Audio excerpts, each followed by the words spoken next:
It was simply because I stole the provincial exam top spot from Makoto. On the first day I reported to a university. His childhood friend Willow set her sights on me. She even launched a secret, reward-based voting poll on the campus website. How long until George is hooked?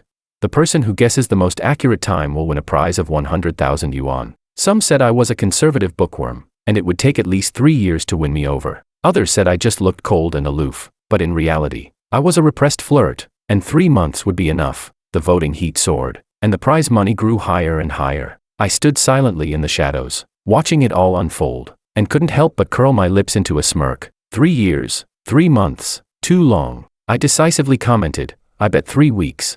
Chapter 1. When I overheard Willow and her friends discussing the voting prize in the activity room, I had just received a fee payment reminder from the school. George, your tuition fees are 20 days overdue. Please pay them as soon as possible to avoid affecting your academic progress. As the provincial exam top scorer entering a university, the school had waived most of my tuition. However, with various accommodation and textbook fees, I still owed 3,000. From the gap in the slightly ajar door, I could hear the passionate discussion of the girls. Willow, what do you think about setting the prize at 10,000 for the George poll?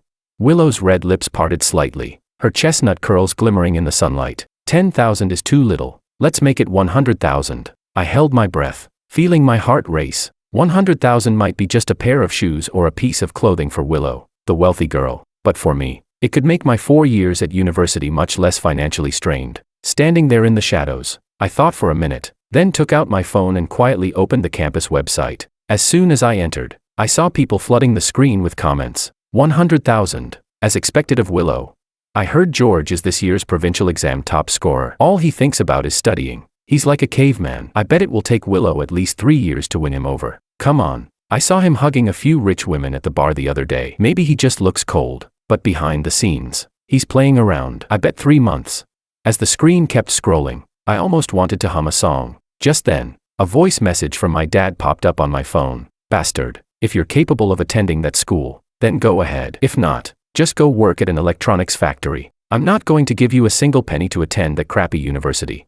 I had enough money to go to university in the beginning. For 3 years in high school, aside from studying, I worked hard as a tutor and did various part-time jobs, finally saving up enough for 4 years of fees. But on the night before the semester started, my dad, drunk, sneaked into my room while I was sleeping. He took all my savings to please his new girlfriend. The day I left home, my backpack felt as light as air. Inside, there's nothing left but alone courage and exhaustion. I was so tired. Working as a tutor, selling drinks at the bar, all of those jobs had drained me. So this time, I decided to take a shortcut. After creating an anonymous account, I joined the betting game about Willow and me, the main characters. I bet 3 weeks. Chapter 2. As expected, Willow's advances were fierce. During the English lecture, the professor asked each of us to translate and read out loud our favorite sentence in English. In the quiet classroom, Willow stood up, her fiery gaze locking with mine. I'm waiting for Buddha to break the precepts for me. The meaning was clear. Her group of friends smartly burst into teasing laughter, and I, taking advantage of the situation, deliberately blushed in response to Willow's alluring look. After class, she reached out and grabbed the corner of my shirt. George, our department has formed a billiards club. Would you be interested in coming to play with us? I couldn't help but curl my lips into a slight smile. The beautiful fish had bitten the hook. But, what if I don't know how to play billiards?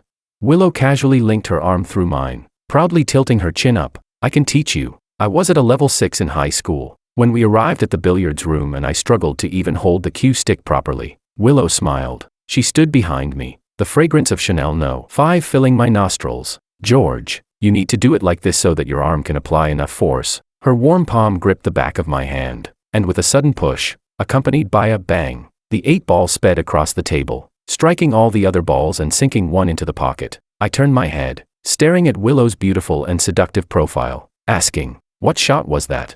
She didn't release my hand, her shoe rubbing against my calf. Straight shot, I admit. If it weren't for that betting game, I would have certainly fallen for someone as captivating and alluring as Willow. So when she suggested taking a stroll around campus, I didn't refuse. After all, who wouldn't want to spend a few more minutes with a vibrant and beautiful senior?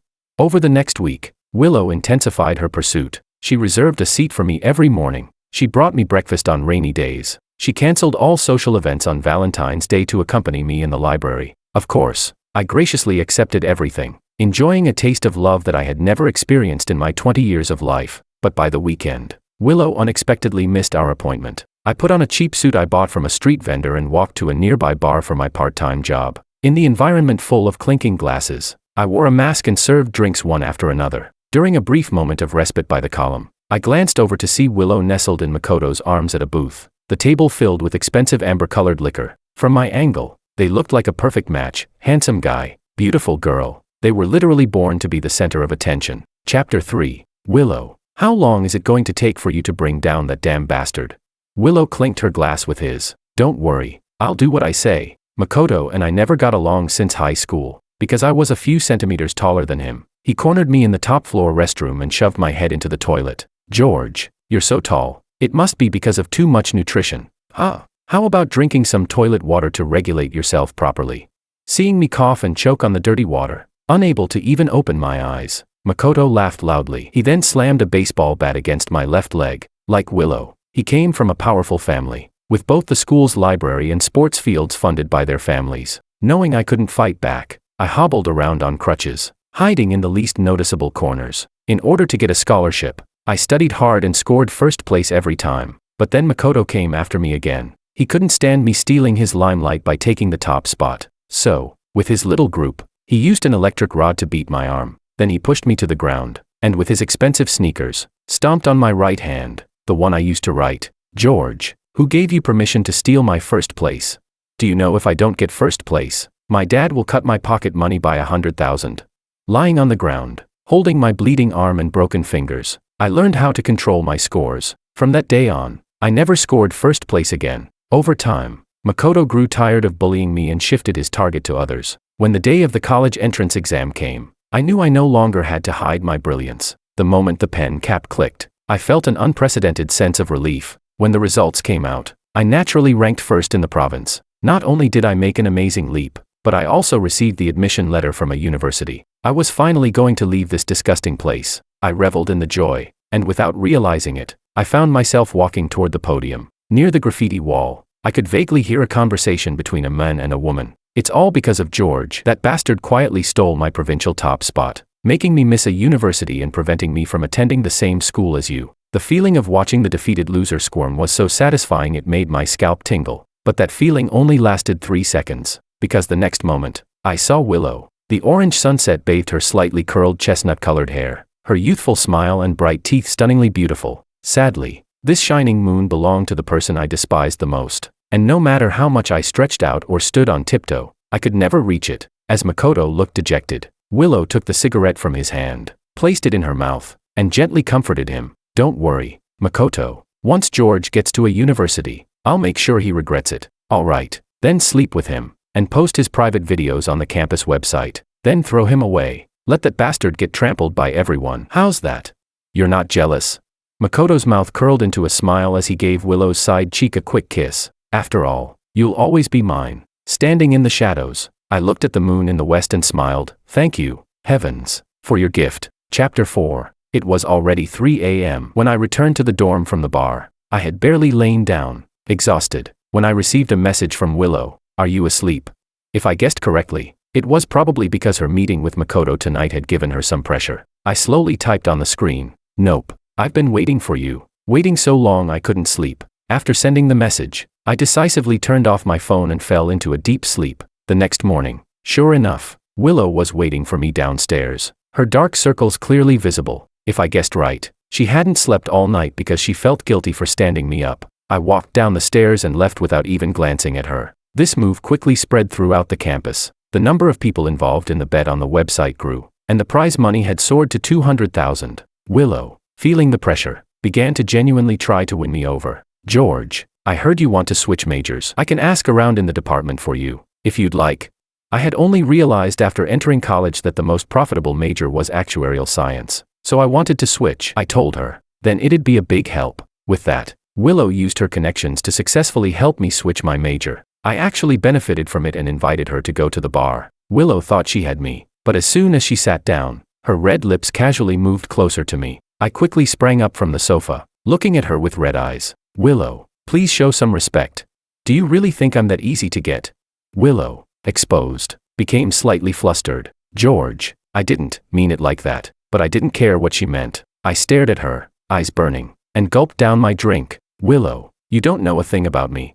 My parents divorced when I was a child. My mom remarried and had a younger brother. My dad spends every day either drinking or chasing women. I've been kicked around like a rag doll between two homes that don't even belong to me. People say I hang out with rich women at bars, but I'm just trying to earn enough to live for next month. Do you think I want this? The guilt people feel for each other is like a parabola. Only when you seize the right moment can you turn it into something real at the highest point. Willow's eyes started to show panic. Then, unavoidably, guilt. I'm sorry, George. You've misunderstood me. I just really like you. I couldn't be bothered to question the truth of her words, because the next second, I heard the notification of her transferring money to me. Very distinct. She even included a note saying it was a voluntary gift and did not need to be returned. Afterward, Willow didn't say anything more. Instead, she just went back to the school with me. When we got to the dorm, as she was about to leave, I cleverly grabbed the edge of her skirt. Willow, don't take it to heart. I only said that because I consider you like family. The next moment, I gently kissed the top of her head.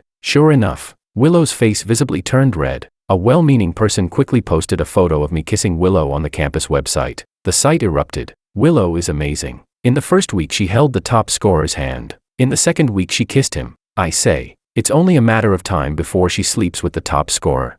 This time, Willow, who usually couldn't stop talking, was oddly silent. Chapter 5. With the money transfer, I quickly went to the department head to pay off my tuition fees. I also took the opportunity to inquire about a university's joint training programs with overseas institutions. As for Willow, she began to shower me with even more attention. On a cold early winter morning, I was reciting in the long hallway, and she was right there beside me. When I was about to sit down after standing for a while, she immediately took off her 88,000 yuan luxury coat, neatly folded it, and placed it on the stone bench. George, the ground is too cold, and you've just recovered from a cold. You can sit on this. If I remember correctly, this coat was a birthday gift from Makoto to Willow. I pretended to be touched, smiling, and this time, I kissed her lips. It was even softer than I imagined. Much easier to kiss. Just like that, I played with Willow like training a dog, keeping my distance, then drawing closer again, and she became more and more infatuated with me. By the third week, I began to take action. Just as I was looking for an opportunity to approach Willow, her friend called me. George, Willow drank too much at the bar and feels terrible. Do you want to come pick her up? If I guessed right, the busybodies were all anticipating the bets on the campus website, and they were testing me. I smiled and agreed. When I arrived, Willow was sitting in a booth, accepting drinks from all directions. The moment she saw me, her eyes instantly lit up. The next second, she frowned, a worried look appearing on her face. George, didn't you say that bars are noisy and unpleasant? Why are you here? I'm here because I'm worried about you. Of course. Under the multicolored lights, Willow seemed to be scolding me, but in reality, the smile at the corner of her mouth was harder to suppress than an AK machine gun. Since we had missed the curfew, we naturally ended up at a nearby hotel. As soon as we entered, she immediately snuggled into my arms and said, George, when they called you, I was betting whether or not you would come. Luckily, I won the bet. At that moment, I had no time for Willow's sweet talk, nor did I care to listen to her emotional words. I took the initiative to kiss her palm. Our breaths grew more rapid. Willow's face flushed, but she still left the initiative to me. If you're not ready, we can take it slow. I extended a finger and blocked her beautiful smile and lips. No, it has to be today. In that moment of honesty, I smiled and reminded her. Willow, how many days has it been since we met? The 21st day. Her dark eyes were tinged with color, making her look incredibly alluring. And just like that, Willow fell, and I, at last, reached the high, unattainable moon. Sex was the shortcut to rapidly heating up a relationship. From that day on, Willow became possessive, even developing feelings that she hadn't noticed herself. Makoto, who had been playing with fire, began to feel a sense of crisis. Willow, when are you going to dump him? Willow hesitated for a moment, her gaze shifting away. What's the rush? It won't be too late to make a move once he's completely in love with me. Chapter 6. Meanwhile, there was news about the overseas joint training program I had been inquiring about. The dean said that my credits and qualifications met the standard, but I still needed a notable, positive achievement to qualify. Just as I was racking my brain for ideas, a rumor came out from the media university across from a university. Makoto, a freshman in the performing arts department, was about to appear as a special guest for the anti-bullying, Let the World Be Filled with Love social welfare event. I found it ironic. The former bully, who once tormented others, was now going to be featured as an ambassador against bullying. If I guessed right, The Ito family was trying to shape Makoto's public image, paving the way for him to enter the entertainment industry in the future. Back in my dorm, I took off my shirt and stared at the scars on my arm, though they had healed by now. Whenever it rained, they still itched and ached, and my fingers had become somewhat stiff. That's when I had an idea. I dug up my high school yearbook, found the contact details of a few guys, and created a group chat. Then I uploaded several videos to the chat. These were videos I secretly recorded a few years ago when Makoto had started bullying others after getting bored with tormenting me. At the time, I had approached these people right away, asking if they were willing to go to the police with me and report Makoto. Without exception, they all chose to refuse. Sorry, men. I don't want to make things bigger than they already are. His family's power is so big, we can't fight that. Better to keep out of it. Mind your own business. What I thought would be an army of allies ended up with me completely isolated and unsupported. But now, I chose to gather the people involved once more. If you think you're a victim, then you'll always be one. Are you really going to let the former abuser change into a righteous hero? This time, everyone fell silent. The public welfare event had certain requirements, but thanks to Willow, I managed to get an invitation. Under the spotlight, Makoto stood on stage in a high-end suit, speaking confidently as he faced the reporters' questions. Someone asked him, "Mr. Ito, have you ever experienced bullying?" His eyes glistened with tears as he spoke. Of course, but now, I've moved past it, and I hope everyone can be as brave as I was. When the applause started, I stood up, smiled, and looked directly into Makoto's eyes. Then, "Mr. Ito, what role did you play in this bullying?" A clear panic spread across Makoto's face, and even his voice trembled. "Well, of course, I was the one being bullied." I smiled and handed a USB drive to the nearby staff, saying, "Then let's all witness this together." The big screen suddenly lit up, and familiar images began to play. "George, how does the toilet water taste? Isn't it delicious? Isn't it just wax dripped on your leg? Why are you crying? Who allowed you to take first place? Did you get permission from your dad?" The crowd below was shocked, murmuring to each other, "What? The anti-bullying ambassador is actually a bully himself? This world is too crazy." Makoto almost collapsed, screaming like a madman, "This is fake. It's all fake. This is AI synthesis. Someone's framing me." Just then, the doors to the venue opened again. All the people who had been bullied by Makoto walked in and stood with me. I took the microphone from the nearby reporter and said slowly, "We stand here today to reveal our scars because we want justice to triumph over darkness, and we hope everyone will never forget. The ultimate goal of criminal law is to punish crimes and protect the people." Amidst the murmurs of sympathy, Makoto collapsed, defeated. Chapter 7. The journalists quickly pushed this case to the trending list. No matter how powerful the Gu family was, they couldn't silence everyone's voices. Makoto, who hadn't even debuted yet, already had such a scandal, ruining his career before it even began. Unable to withstand the judgment and whispers of those around him, he angrily dropped out of school. Countless people gave praise to me and the other boys who had been bullied back then, calling us brave. After receiving the news, the university awarded me a medal. At the same time, they secretly gave me the only available spot for the cross-national joint training program in the second semester of my sophomore year. Meanwhile, Makoto, in an attempt to get back at me, spread news about me and Willow staying out all night. The campus website immediately erupted, with everyone having their own thoughts. The people involved in the bet eagerly hoped the 200,000 yuan would fall to them. Makoto hoped Willow would dump me and turn me into a laughingstock for everyone. In the activity room, 200,000 yuan in cash was stacked up on the podium, as high as a pile of books. Willow, the center of attention, was surrounded as people asked her questions. "Willow, what does it feel like to win over the top scorer?"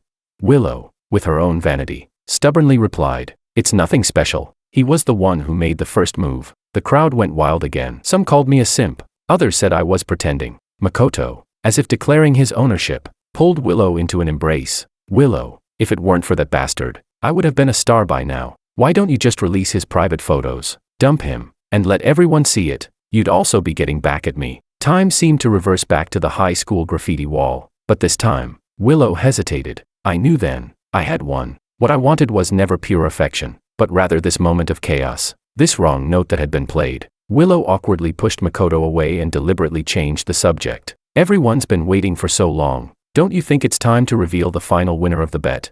Upon hearing this, everyone eagerly moved forward, pushing Makoto into a corner. After receiving Willow's approval, the person who started the bet began revealing the answers one by one. Lisa, 45 days, pass. Marco, 30 days, pass. Kevin, 25 days, though very close, still pass. As the time grew shorter, The crowd couldn't help but start discussing. What's going on? Willow actually managed it in less than a month. Looks like our top scorer is just a pure little boy after all.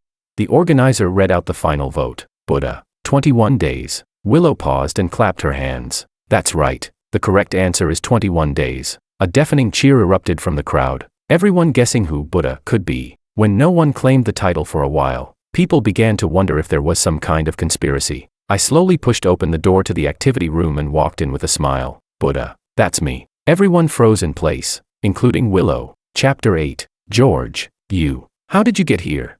I admired her stunned expression, shaking the backpack in my hand as I replied. Of course, to claim my prize. A wave of whispers rippled through the crowd, with people calling me scheming or saying I would stop at nothing to win. Essentially, they were all just jealous. Jealous because they hadn't won the 200,000 yuan, and jealous because Willow hadn't chosen them. I walked up to the podium, bracing myself on the desk, looking down at everyone in the crowd as I spoke. Everyone, quiet down. I'm here to announce two things. First, I am the final winner of the bet, and I've secured this 200,000 yuan. Second, I paused. My hand stopped from putting the money into the bag, and I looked at the bright-eyed girl standing below the stage. Willow, you've been dumped. Some tried to stop me. Some shouted insults, but I wasn't afraid. I looked them in the eyes and sneered. Everyone, if I were to meet an unfortunate accident because of this ridiculous bet, you'd all be accomplices. But now that I've won, all of you, including Willow, are my defeated foes, my trophies, and trophies have no right to speak at the table.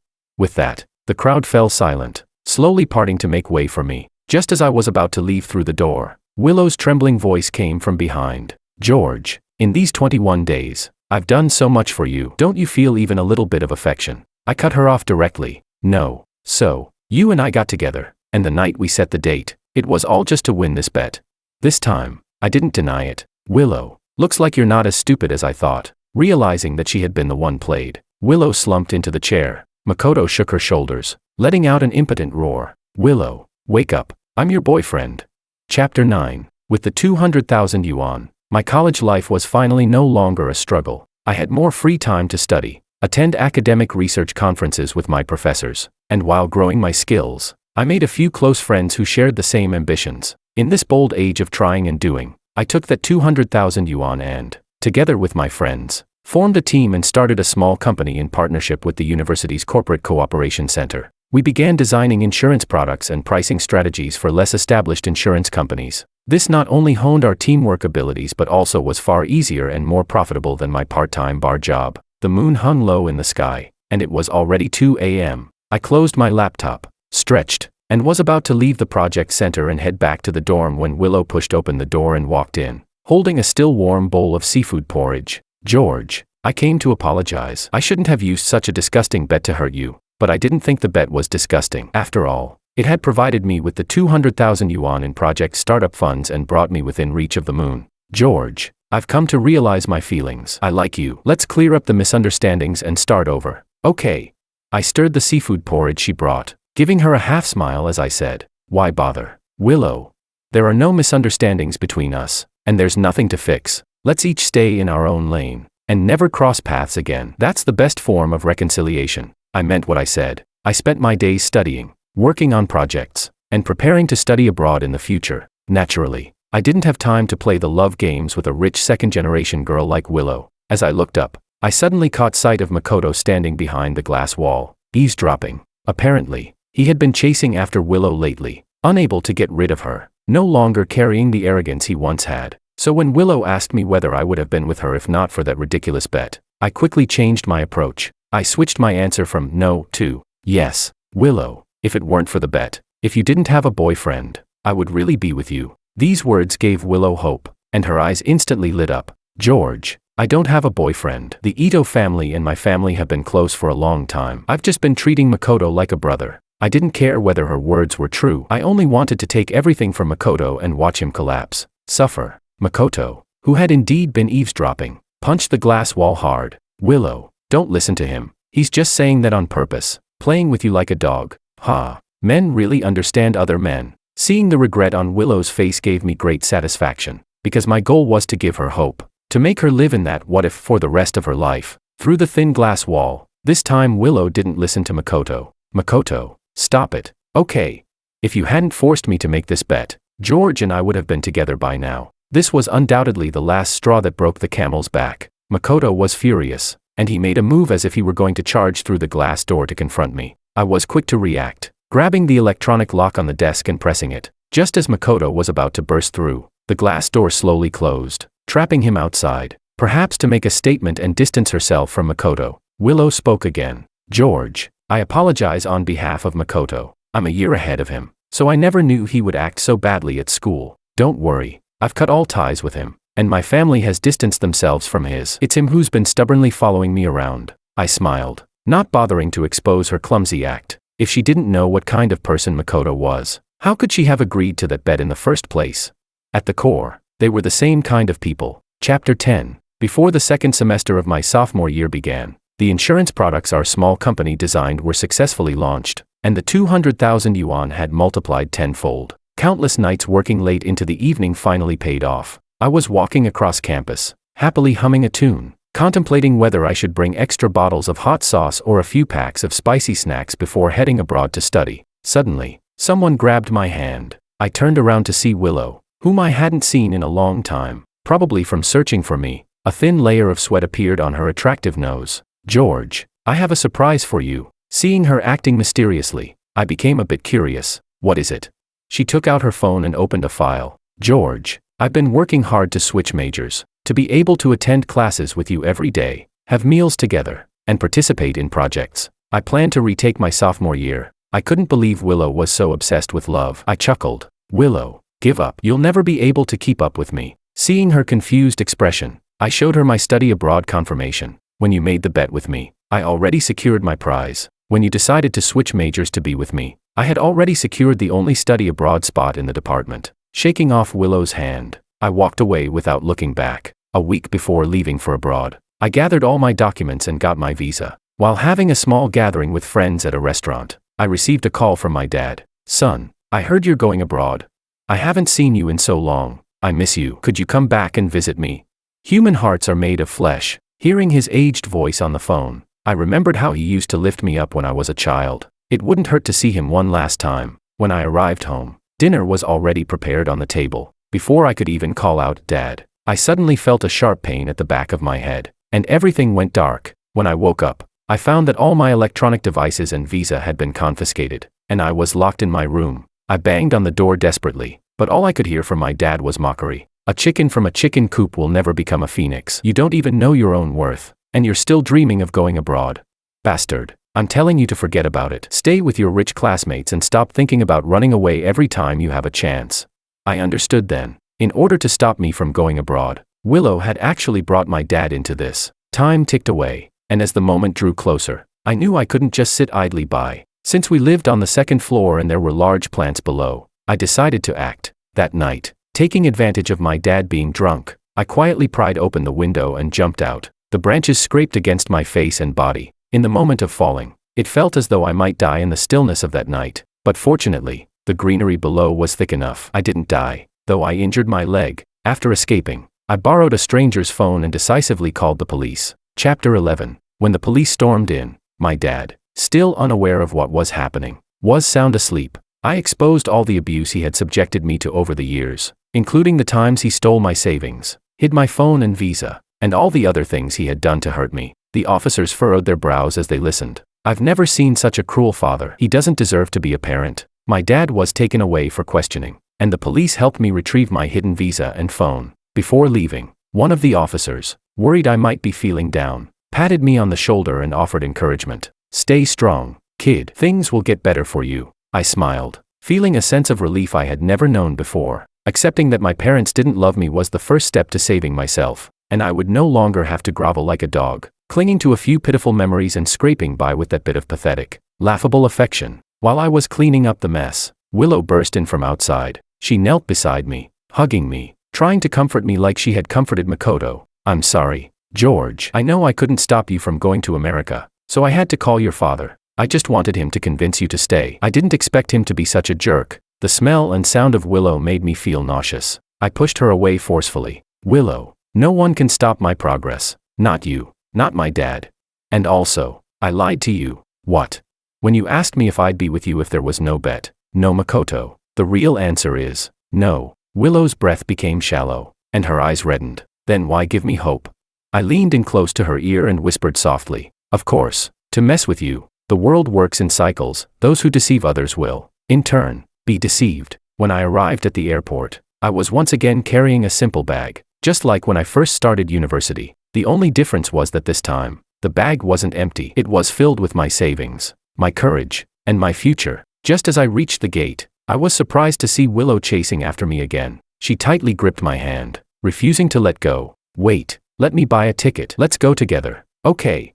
I didn't say a word, instead dialing a number with my other hand. Willow's bodyguards rushed up to stop her. The plane soon took off. As I looked down at the shrinking city below, I felt an overwhelming sense of relief and freedom. Once we landed, my time was immediately filled with busy work on papers. I knew that while I was smart, at the top-tier school I was attending, I was the most inconspicuous one. The only thing I could do was work hard to make up for my shortcomings. Hard work pays off, and soon, I earned my actuarial certification, joined larger international actuarial projects, and saved up more funds for future ventures. In the occasional free time I had, I would chat with old friends back home, and they would update me on Willow's life. After graduating from a university, she didn't follow her family's arranged business marriage but chose to continue her studies. Some said she was trying to escape. Others said she was trying to catch up to someone she couldn't have. But I had no time to care, nor did I care to know. Until recently, I realized someone was following me. It was Willow. Chapter 12. She was still as radiant and beautiful as before,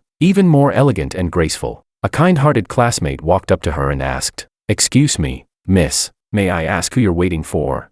Her gaze swept over the crowd and slowly landed on me. "I'm waiting for Buddha to break the precepts for me." The classmate quickly guessed her identity and asked with a smile if she was my girlfriend. I avoided her gaze and, loud enough for Willow to hear, said, "We're not close. We just went to the same school for a while." Willow couldn't hold back anymore. Her eyes reddened as she walked toward me. The classmates, sensing the tension, quietly left, leaving just the two of us in the hallway. "George," she broke the silence first. "All these years, I've always considered you my goal. For you, I even got into the graduate program at this university. I'm here to be with you now." Time seemed to rewind, and it felt like we were back in our home country when Willow had said she was changing her major for me. But this time, she was a step too late. "I'm sorry, Willow. I've already finished my studies and received my degree. I'm going back to start a business soon. And don't you think this game of you chasing me and me running away is really boring?"